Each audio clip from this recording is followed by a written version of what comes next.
May 20 ലോക തേനീച്ച ദിനം. വികസ്വര രാജ്യങ്ങളിലെ പട്ടിണി ഇല്ലാതാക്കുന്നതിന് ഗണ്യമായ സംഭാവന ചെയ്യുന്ന തേനീച്ചകളെ സംരക്ഷിക്കുന്നതിനുള്ള നടപടികൾ ത്വരിതപ്പെടുത്തുക എന്നതാണ് ഈ വർഷത്തെ മുദ്രാവാക്യം. മെയ് 20 ലോക തേനീച്ച ദിനം ആചരിക്കുന്നത്. ഈ ദിവസമാണ് തേനീച്ച വളർത്തലിന്റെ തുടക്കക്കാരനായ ആന്റൺ ജാനിയ ജനിച്ചത്. പരിസ്ഥിതി വ്യവസ്ഥയ്ക്ക് തേനീച്ചകളുടെയും മറ്റ് പോളിനേറ്ററുകളുടെയും പങ്ക് അംഗീകരിക്കുക എന്നതാണ് അന്താരാഷ്ട്ര തേനീച്ച ദിനത്തിന്റെ ലക്ഷ്യം.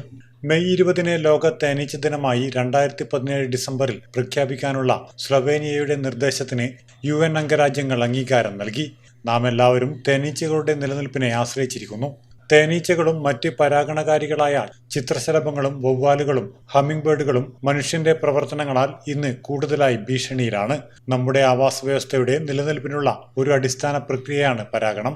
ലോകത്തിലെ ഏതാണ്ട് 90% കാട്ടുപൂക്കളുള്ള സസ്യജാലങ്ങളും പൂർണ്ണമായോ ഭാഗികമായോ ജീവികളുടെ പരാഗണത്തെ ആശ്രയിച്ചിരിക്കുന്നു.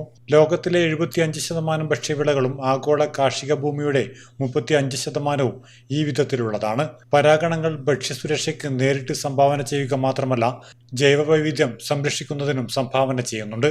പരാഗണത്തിന്റെ പ്രാധാന്യത്തെക്കുറിച്ചും അവർ നേരിടുന്ന ഭീഷണികളെക്കുറിച്ചും സുസ്ഥിര വികസനത്തിലേക്കുള്ള അവരുടെ സംഭാവനകളെക്കുറിച്ചും അവബോധം നൽകുന്നതിനായി മെയ് 20 ലോക തേനീച്ച ദിനമായി ആചരിച്ചു.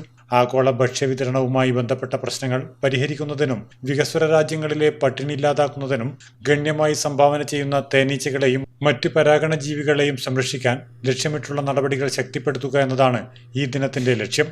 Network news, Karivellur.